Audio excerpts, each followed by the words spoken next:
Bonjour et bienvenue dans notre nouvelle émission Impact Live. Aujourd'hui, j'aimerais vous parler de faits glorieux, des faits glorieux. La Bible n'est pas un livre contenant des récits mythologiques, des légendes ou même des histoires romancées. La Bible, c'est la parole de Dieu. La Bible dit, d'ailleurs au sujet de la Bible, que toute écriture est inspirée de Dieu. Elle porte en elle-même le souffle divin. C'est pourquoi recevez cette parole comme étant vraiment la parole de Dieu. J'aimerais qu'on lise un passage qui se trouve justement dans cette Bible, dans l'évangile de Marc, au chapitre 7, Marc 7, verset 31. Il est question de Jésus. Jésus quitta le territoire de Tyr et revint par Sidon vers la mer de Galilée en traversant le pays de la Décapole. On lui amena un sourd qui avait de la difficulté à parler et on le pria de lui imposer les mains. Il le prit à part, loin de la foule, lui mit les doigts dans les oreilles et lui toucha la langue avec sa propre salive. Et puis, levant les yeux au ciel, il soupira et dit « Ephata », c'est-à-dire « Ouvre-toi ». Aussitôt, ses oreilles s'ouvrirent, sa langue se délia et il parla très bien. Jésus leur recommanda de n'en parler à personne, mais plus il leur recommanda, plus ils le publièrent. Ils étaient dans le plus grand étonnement et disaient « Il fait tout à merveille ». Même il fait entendre les sourds et parler les muets. Il y avait de la joie là où Jésus passait parce qu'il accomplissait des miracles, des guérisons, des délivrances. Il purifiait les lépreux, libérait les possédés, mais surtout pardonnait les péchés. Alors il y avait des faits glorieux, des faits glorieux. Et la foule se réjouissait, déclarant « Il fait tout à merveille ». Allez, on marque une pause, de louange. On a envie de glorifier ce Sauveur qui fait des œuvres extraordinaires avec Gospel Praise Family qui chante « Joyful ». Plein de joie, nous sommes remplis de joie en découvrant la bonne nouvelle, l'Évangile. On se retrouve tout de suite.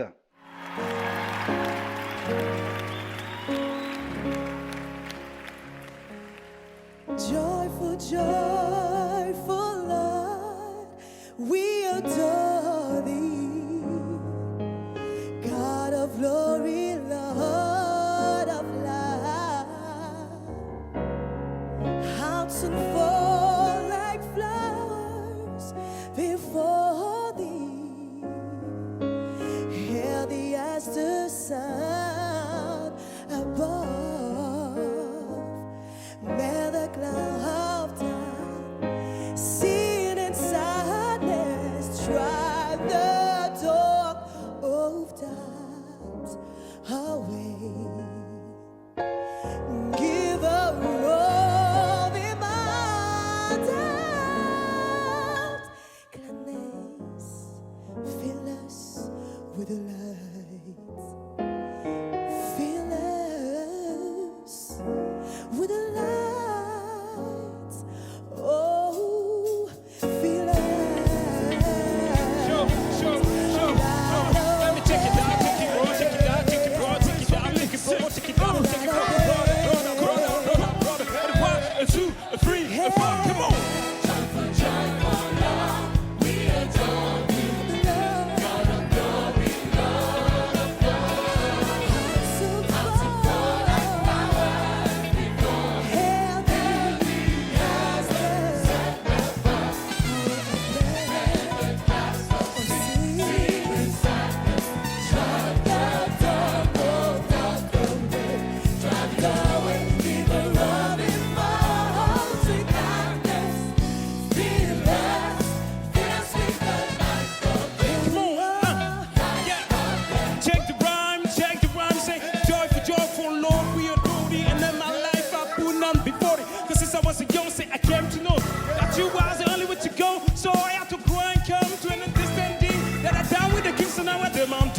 Don't you tell me what you see. All that I know is down with G.O.D. What's up with G.O.D.? Come on. What's up with G.O.D.? Come on. What's up with G.O.D.? What's up with G.O.D.? Everybody. Whoa.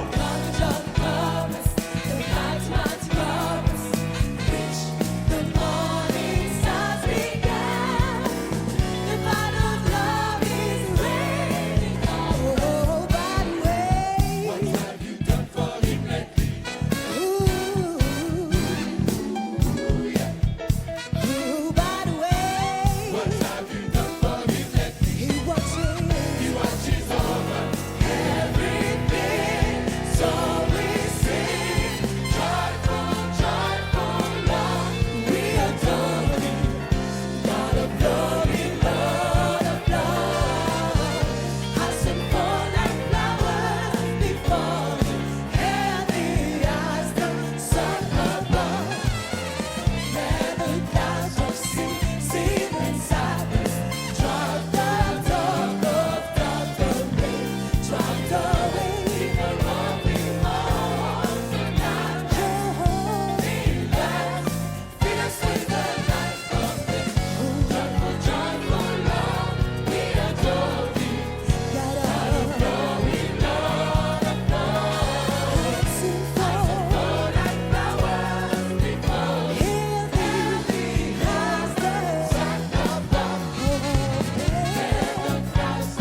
Merci à Gospel Praise Family pour cette proclamation, cette célébration. Oui, il fait tout à merveille. C'était des faits glorieux, les faits glorieux dans les évangiles. Les foules disaient, les gens disaient, il fait tout à merveille. Dans cette région de la Décapole, Jésus a guéri donc cet enfant sourd et muet. Jésus l'a guéri d'une façon plutôt atypique, produisant une véritable sidération parmi la foule, puisqu'il met ses doigts dans ses oreilles, il touche la langue du muet avec sa propre salive, produisant le miracle. Il guérit cet enfant, et la foule est face à un fait, des faits glorieux, des faits réels. L'enfant est guéri et ils ne peuvent que constater le miracle de Dieu. Ils sont face au Messie, face à celui qui a créé l'univers, qui marche parmi eux. Il y a aussi cet entretien que l'on trouve dans l'évangile de Jean, chapitre 4, de Jésus, qui en plein jour, en plein midi, près du puits de Sichar, va discuter avec une femme. Pourquoi cette femme vient-elle à midi alors que le soleil est à son zénith? Pourquoi vient-elle puiser de l'eau? Eh bien, tout simplement parce qu'elle a honte. Cette femme est rejetée de son village parce qu'elle vit une vie sentimentale plutôt chaotique. Elle a multiplié les relations sentimentales, elle a eu plusieurs maris, elle vit de butinage, de libertinage, d'adultère, et Jésus, eh bien, ne connaissant pas sa vie, tout à coup va lui dire « tu as eu 5 maris ». Et cette simple parole, eh bien, va bouleverser cette femme, parce qu'alors qu'elle cherche à se cacher du village, tout à coup, le seul qui s'approche d'elle, qui ose s'approcher d'elle, eh bien, c'est un homme. Et on sait que les hommes et les femmes ne pouvaient pas avoir eh bien, de telles conversations en plein midi et au cœur même d'un village, vous l'imaginez. Mais Jésus s'approche d'elle et dévoile à ses yeux l'état de son âme, la situation de sa vie, le désastre sur le plan moral de sa vie et le désastre spirituel. Et cette femme va être touchée. Et Jésus va la conduire à comprendre que le seul moyen de trouver la paix, c'est d'adorer le Messie, c'est de découvrir le Messie, celui qui peut changer son existence. Et de retour, donc, dans son village, eh bien, elle va commencer à répandre le bruit. Venez voir cet homme qui m'a dit tout ce que j'ai fait. Oui, elle n'a pas honte, finalement, de dire quel est son état de péché, quelle est sa situation sur le plan moral, parce qu'elle a découvert quelque chose de plus grand que ses péchés.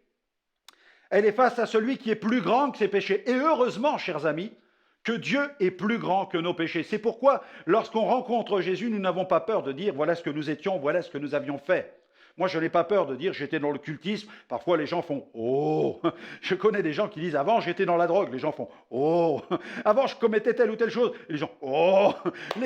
Les gens sont bouleversés d'entendre de tels péchés, mais ils devraient être plus bouleversés d'entendre quel est le remède. Parce que même si la maladie est terrible, et j'en conviens, la maladie du péché est terrible, ce qui est encore plus puissant, c'est le remède. C'est pourquoi nous n'avons pas honte de dire « Jésus est celui qui a changé notre existence ». C'est ce qui se passe aussi à notre fait glorieux. Lorsque les disciples passent à côté d'un aveugle, ils passent à côté d'un aveugle de naissance, et tout le monde commence à discuter et se pose la question « mais si cet enfant est aveugle, c'est de la faute à qui? Est-ce que c'est de la faute de sa faute à lui, ou est-ce que c'est de la faute de ses parents ?» Et Jésus va régler l'affaire tout de suite en disant « ce n'est pas que lui ou ses parents ont péché, mais c'est afin que la gloire de Dieu soit manifestée. » Et Jésus va lui rendre la vue, il va mettre de la boue sur ses yeux, il va lui dire d'aller se laver eh bien, au réservoir de Siloé, et c'est ce qu'il va faire, il va plonger sa tête dans l'eau, et alors qu'il ressort la tête de l'eau, eh bien, il découvre, avec l'eau qui coule sur ses yeux, qui lave cette boue, eh bien, hallelujah, il recouvre la vue, il est le témoin de la manifestation de la puissance et de la gloire de Dieu. Alors tout le monde s'attroupe autour de lui et on commence à le secouer. Mais comment as-tu obtenu cette guérison? Qui t'a guéri? Et les religieux cherchent eh bien, à le prendre en porte-à-faux pour pouvoir l'accuser, le chasser de la synagogue, lui et ses parents. Et ils lui demandent, mais qui t'a fait ça, etc. Et cet homme va dire, bien, je ne sais pas qui est cet homme, je ne sais pas qui est celui qui m'a guéri, mais je sais une chose, c'est que j'étais aveugle et maintenant je vois. Et quelques instants plus tard, Jésus va croiser cet homme, il va se replacer sur sa route et l'homme va découvrir quel fut celui qui était à l'origine de sa guérison, de son miracle. C'est Jésus, il va confesser qu'il est vraiment le Fils de Dieu, qu'il est le Messie. J'étais aveugle, maintenant je vois. La foule a dit, il fait tout à merveille. La femme samaritaine, venez voir cet homme qui m'a dit ce que j'ai fait. Cet aveugle qui dit, j'étais aveugle, maintenant je vois. Il y a Thomas, lui aussi, qui dira « Mon Seigneur et mon Dieu », alors qu'il doute de la résurrection de Jésus. Jésus va se présenter au milieu des disciples et il va demander à Thomas d'avancer son doigt dans les plaies de ses mains, de mettre sa main dans son côté qui était percé. Et il va dire « Mon Seigneur et mon Dieu ». Il va déclarer un autre fait glorieux, une autre proclamation. Et puis, au moment de la mort de Jésus sur la croix, on se souvient de ce centurion, de ce soldat romain, témoin des manifestations glorieuses de ces miracles, de ce voile du temple qui s'est déchiré, de la terre qui a tremblé, des rochers qui se sont fendus. Il a vu ces choses se produire. Et il a dit, assurément, cet homme est le Fils de Dieu.